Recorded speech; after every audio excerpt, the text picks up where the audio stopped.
थरथरलं असेल की काहीही व्हायला पाहिजे, पण एखादा जीव असा भरल्या ताटावरून जाता कामा नये. ज्या पद्धतीने नितीन भाऊंचं अतिशय अकाली जाणं झालं, हे जीवाला चटका लावणारं आहे.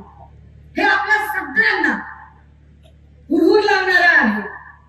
या माणसाची जी इच्छा होती, तो माणूस ज्या ताकदीने प्रचार मोहिमेमध्ये होता, जोरदार पद्धतीने फिरत होता, खंड्याला खंडा लावून.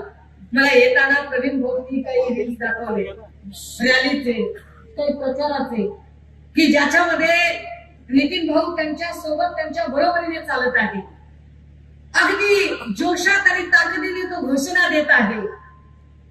ज्या लेकराला कधी असं वाटलंही नसेल की आपल्या बाबतीत असं काही घडू शकतं, ज्याने इथून निवडून येण्याची स्वप्न बघितली, ज्याने इथे प्रतिनिधित्व करण्याचं ठरवलं, त्याच्या प्रतिनिधित्वाला जर खरा न्याय द्यायचा असेल तर निश्चितपणे आपल्याला एक ठाम निर्णय घेऊन नितीन भाऊंच्यासाठी आदरांजली देताना, ती आदरांजली की आम्ही काही केलं तरी कुठल्याही प्रलोभनाला बळी पडणार नाही. आम्ही कुठल्याही आमिषाला अजिबात बळी पडणार नाही. आम्ही अत्यंत सजगतेने आणि अत्यंत जागरूकतेने हा निर्णय घेऊ. आणि हा निर्णय घेताना आम्ही हाही विचार करू. मला वाटतं मी 2007-08 ला वगैरे इकडे आले होते आणि माझी एक सभा झाली होती. त्या सभेतली एक पोलीस केस माझ्यावर आता मिटली ती. आणि केसेसचं काय नाही, ते आपल्याला मिळेल. आपण काय थोडीच कुणाचा खिसा कापल्याची केस आपल्या अंगावर आहे. सामाजिक प्रश्नांची आहे.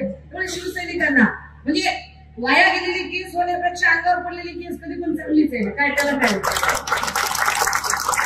काही वेळेला आम्ही त्याच्यावर बोललो होतो, जेव्हा तिथल्या वाय मागल्या मला सांगत होत्या की ताई मनमाडमध्ये 45 दिवसाला पाणी येतं. हा पाण्याचा मोठा प्रश्न आणि तो पाण्याचा प्रश्न, जी पाणी समस्या त्याला मार्गी लावला असेल कोणी, तर मला आनंद आणि अभिमान आहे की या महाराष्ट्राचे कुटुंब प्रमुख म्हणून शिवसेना पक्षप्रमुख सन्माननीय उद्धव साहेबांनी या मंडळाच्या पिण्याच्या म्हणजे